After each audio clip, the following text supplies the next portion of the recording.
تو خیر ہم بات کرتے ہیں انشاءاللہ کہ گناہوں کے جو ہے وہ اثرات کیا ہیں انسان کی زندگی پہ، اور کیوں انہیں چھوڑنا چاہیے اور کیوں ہمیں موٹیویٹڈ رہنا چاہیے انشاءاللہ کہ گناہوں سے بندہ دور رہے۔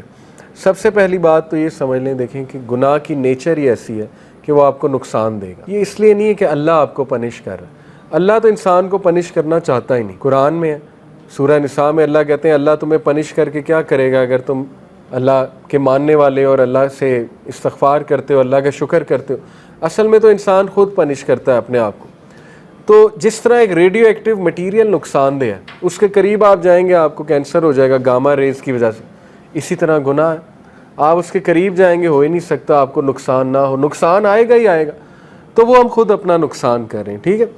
تو اس کے اثرات کیا ہیں، سم of the consequences of sun, ابن القیم کی کتاب سے اخذ شدہ ہیں یہ کانسیکوینسز، 9-10 کانسیکوینسز انہوں نے بتائے ہیں۔ یہ اس لیے ہے کیونکہ نفسیاتی طور پہ ہمیں جب ایک چیز کے اثرات پتہ لگ جائیں کانسیکوینسز، تو موٹیویشن آ جاتی ہے اس سے بچنے کی، اس لیے بتا رہا ہوں، ٹھیک ہے۔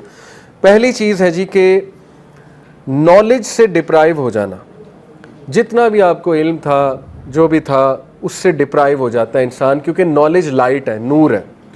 گناہ جو ہے وہ نور کو لے لیتا ہے، اور یہ اکثر اسلاف جب ان کے پاس کوئی شکایت کرتا تھا آ کے کہ میری میموری ویک ہو گئی ہے، یا مجھے کچھ چیز یاد تھی، قرآن کا کچھ پورشن یاد تھا وہ بھول گیا ہے، تو وہ اکثر انہیں یہی ایڈوائس کرتے تھے کہ آپ استغفار کریں، کیونکہ گناہوں کی وجہ سے چیزیں بھول جاتی ہیں، ٹھیک ہے۔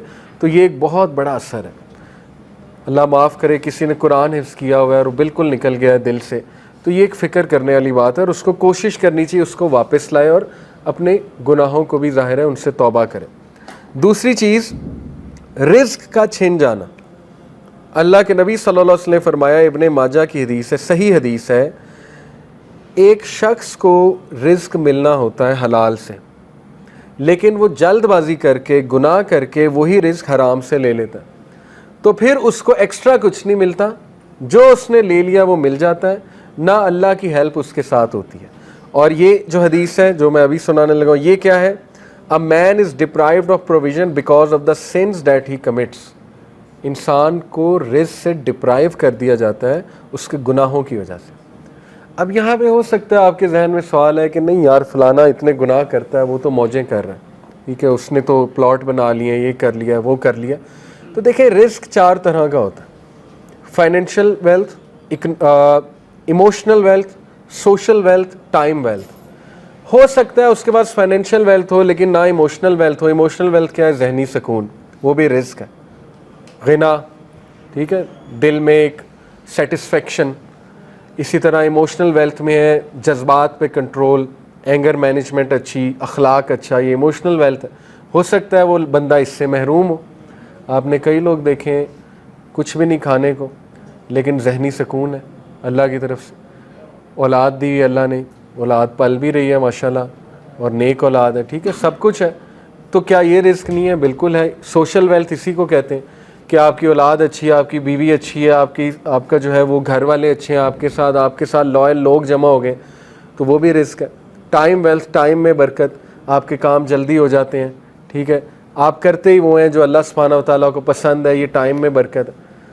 تو جب ہم گناہوں میں پڑتے ہیں تو یہ ہمارا رزق ڈپرائیو ہوتا ہے، ٹائم سے برکت اٹھ جاتی ہے، ٹینشنیں بڑھ جاتی ہیں، ٹھیک ہے، ٹائم مینجمنٹ ویک ہو جاتی ہے۔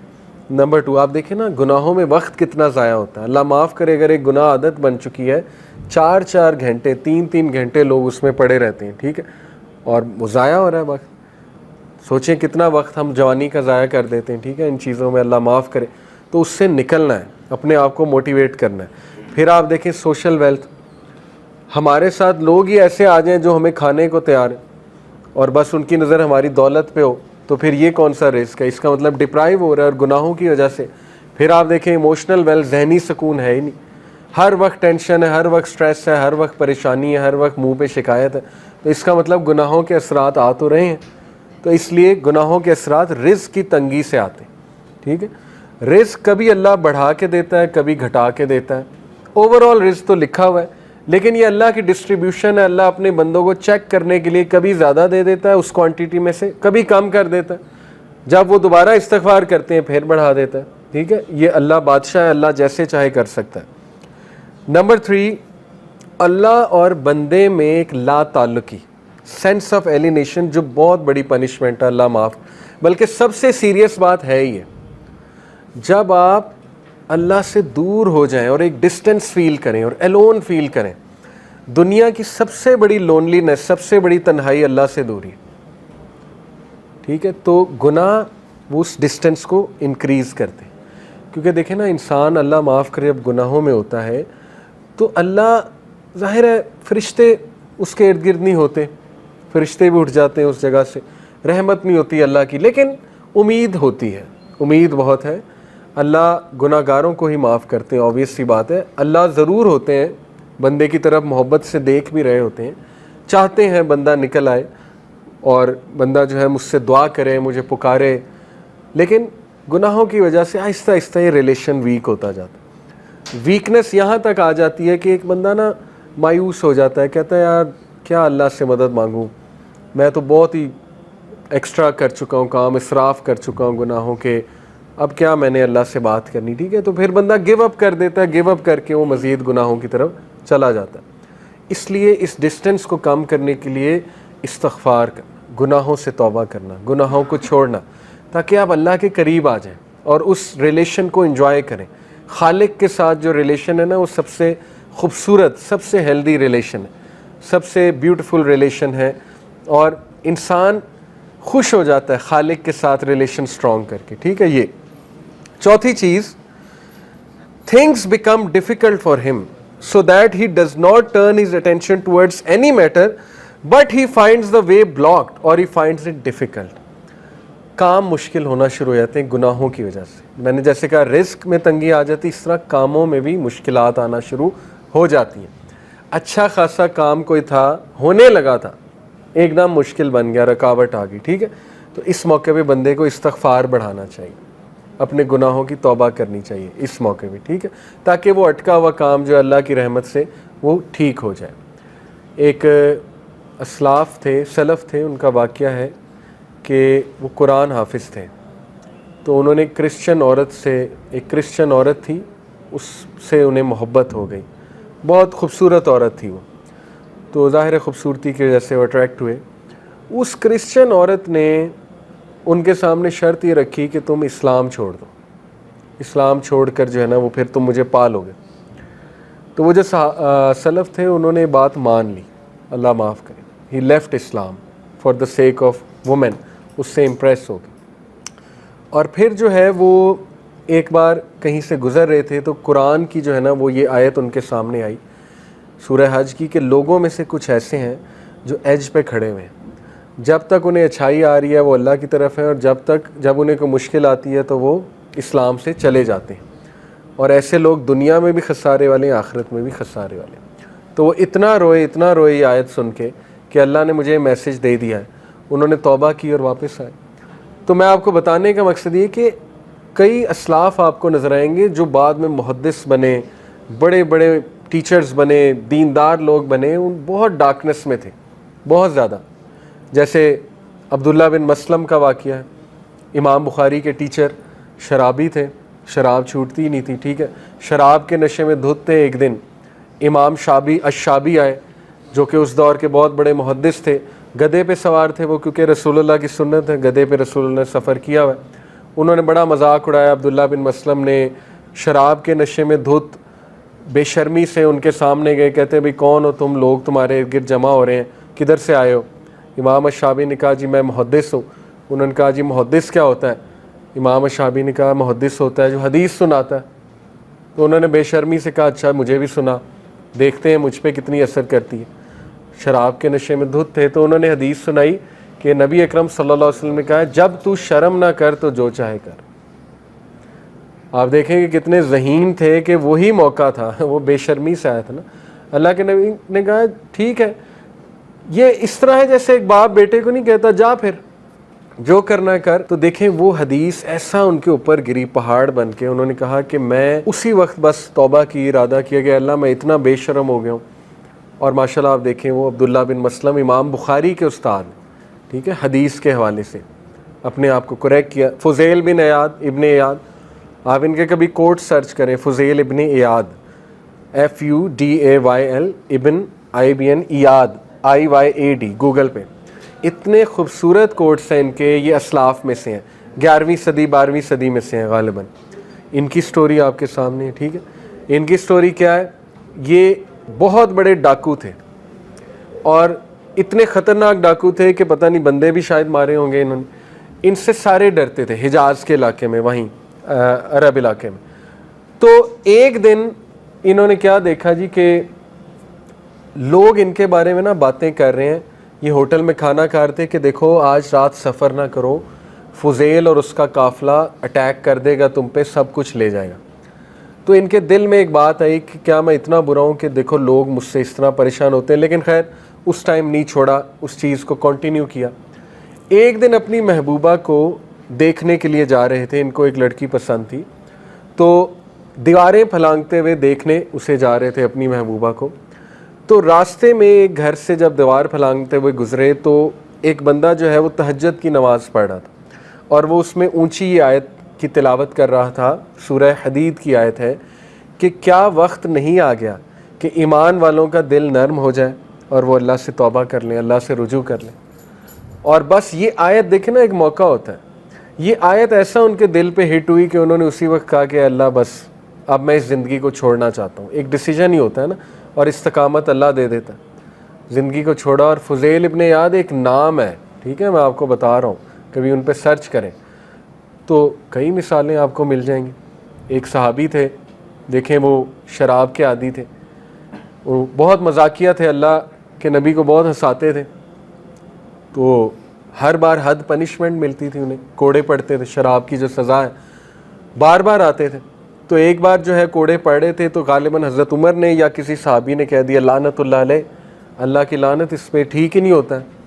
تو اللہ کے نبی صلی اللہ علیہ وسلم نے کہا ایسا نہ کہو, یہ شخص اللہ رسول سے محبت کرتا ہے. تو it is very much possible کہ ایک بندہ اللہ رسول سے محبت کرتا ہے لیکن گناہوں میں انوالوڈ, ٹھیک ہے, نہیں چھوٹ رہا اس سے, ایک گناہ ہے. اور یہ حدیث سے بھی ثابت ہے, کچھ گناہ اللہ ٹرائی کرتا ہے انسان کو, وہ اس سے نہیں چھوٹ رہے ہوتے, لیکن اللہ چاہتا ہے کہ بندہ ایفرٹ زیادہ کرے, بندہ اس سے تعلق زیادہ قائم کرے, ٹھیک ہے. اگر وہ نہیں چھوٹ رہا ہے اس کا مطلب اس کی ایفرٹ یا اللہ سے دعا کم ہے یا اللہ سے تعلق اس کا کم ہے, ٹھیک ہے. تو اس کو وہ تعلق بڑھانے کی ضرورت ہے, اسی لیے اللہ اسے بار بار واپس لاتا ہے. تو یہ میں نے آپ کو بتایا کہ چیزیں اس کے لیے ڈیفیکلٹ بن جاتی ہیں, جو گناہوں کی وجہ سے چیزیں ڈیفیکلٹ ہو جاتی ہیں. Number 5, the sinner will find darkness in the heart which he will feel just as he feels the darkness of night. یہ ہے ڈیموٹیویشن اور ہوپ لیسنس. یہی تو شیطان چاہتا ہے. دیکھیں جب اللہ کے نبی نے فرمایا جب انسان گناہ کرتا ہے تو اس کے دل پہ ایک کالا دھبا لگ جاتا ہے, اگر وہ توبہ نہیں کرتا تو وہ کالا دھبا پھیلتا جاتا ہے یہاں تک کہ اس کا پورا دل کالا ہو جاتا ہے. جب دل کالا ہو جاتا ہے پھر نیکی نیکی نہیں لگتی, برائی برائی نہیں لگتی, پھر انسان جو مرضی کرتا ہے, ٹھیک ہے. اس لیے وہ حدیث یاد رکھیں, پریکٹیکل سلوشن. اللہ کے نبی صلی اللہ علیہ وسلم نے فرمایا follow an evil deed by a good deed, برے عمل کو فوراً سے اچھے عمل سے ریپلیس کر دو, اس سے پہلے وہ دھبا بڑھ جائے. تو نو میٹر انسان کسی بھی گناہ میں ہے, فوراً وضو کرے, 2 رکعت پڑھے, کم از کم اپنے آپ کو پش کرے, استغفار کر لے, اللہ سے بات کر لے, ٹھیک ہے, لیکن گیو اپ نہ کرے. گیو اپ کر دیا تو وہ بڑھتا جائے گا, پھر انسان گیا, پھر اس کو نہیں سمجھ آئے گی. تو اس ڈارکنیس کو روکنے کے لیے لائٹ کی ضرورت ہے, اور وہ لائٹ ہے گناہوں کو چھوڑنا. نہیں تو یہ لائٹ بڑھتی, یہ ڈارکنیس بڑھتی جائے گی, اور یہی تو ایک برا اثر ہے گناہوں کا کہ انسان نا پھر ڈارک فیل کرتا ہے اپنے دل میں, اس کو برے بھی خیالات آتے ہیں, اس کو ڈی موٹیویشن ہوتی ہے وغیرہ وغیرہ. جیسے کہ یہ انہوں نے بہت اچھی جو ہے وہ مثال دی ہے کہ جس انسان کے دل میں ڈارکنیس آ جاتی ہے اس کا ویژن چلا جاتا ہے. اللہ نے ایسے تو نہیں کہا نا سمن بکمن امیون کہ یہ اندھے ہیں, بہرے ہیں, گونگے ہیں. ویژن چلا گیا, سماعت کی پاور چلی گئی, ٹھیک ہے, دیکھنے کی پاور چلی گئی. کیوں؟ کیونکہ سینس کا جو کلاؤڈ ہے, جو ڈارک کلاؤڈ ہے, غمام جسے کہتے ہیں, سینس کا ڈارک کلاؤڈ, وہ ایسا اس پہ چھا گیا, حاوی ہو گیا کہ اس نے اچھائی کو دیکھنا ہی چھوڑ دیا. تو ایک یہ اس کا ویژن بلاک ہو جاتا ہے. دوسرا یہ کہ اس کی کنفیوژن انکریز ہو جاتی ہے, اللہ معاف کرے. آپ نے نوٹ کیا ہوگا کہ جب ایمانی حالت کم ہوتی ہے نا گناہوں کی وجہ سے, تو وسوسے بڑھ جاتے ہیں. ایسا ہے کہ نہیں؟ ایسا ہی ہوتا ہے نا. اللہ کے بارے میں سوالات بڑھ جاتے ہیں, تقدیر کے بارے میں کویسچنز آنے لگ جاتے ہیں, ٹھیک ہے نا, اور یہ کہ عجیب و غریب خیالات انسان کو آنے لگ جاتے ہیں, نیگیٹیوٹی, وہ ڈارکنیس کی وجہ سے. اسی لیے یہ تو میں نے خود نوٹ کیا ہے کہ جب علم کو بڑھایا, اللہ کی طرف رجوع کیا, تو وہ آنسر خود ہی سالو ہو گئے, کسی سے پوچھنے بھی نہیں پڑے, کیونکہ ان دا فرسٹ پلیس وہ کویسچنز اوریجنل تھے ہی نہیں, وہ صرف ڈارکنیس کی وجہ سے ایک وسوسہ تھا, اور وہ وسوسہ حل ہو گیا الحمدللہ, جبکہ انسان جو ہے وہ ظاہر ہے توبہ کرتا ہے. اور پھر ڈارکنیس انہوں نے, ابن قیم نے کہا, چہرے پہ بھی آ جاتی ہے. اللہ معاف کرے, چہرہ مرجھا جانا, ٹھیک ہے, یہ تو باقی لکس تو اللہ نے بنائی ہیں, ہم لکس کی طرف نہیں جا رہے, لیکن ظاہر ہے کہ آپ نے نوٹ کیا ہوگا کہ گناہوں کی خاص جو ہے نا وہ ڈارکنیس, اللہ معاف کرے, چہرے پہ آ جاتی ہے. تو وہ بھی انہوں نے مینشن کی. پھر عبداللہ بن عباس, ابن عباس کا بڑا ہی زبردست کوٹ ہے, لیکن اس سے پہلے میں آپ کو عبداللہ بن مسعود کا کوٹ سناتا ہوں. عبداللہ بن مسعود نے کہا کہ مومن چھوٹے سے گناہ کو پہاڑ کی طرح دیکھتا ہے, اور منافق بڑے سے بڑے گناہ کو ایک مکھی کی طرح دیکھتا ہے جو ناک پر بیٹھ جائے اور وہ یوں اڑا دے مکھی کو, ٹھیک ہے. تو یہ بھی گناہوں کے اثرات ہیں کہ بڑے گناہ کو بہت چھوٹا سمجھنے لگنا. اس میں بھی تزکیہ کرنا پڑے گا, ٹھیک ہے, واپس آنا پڑے گا.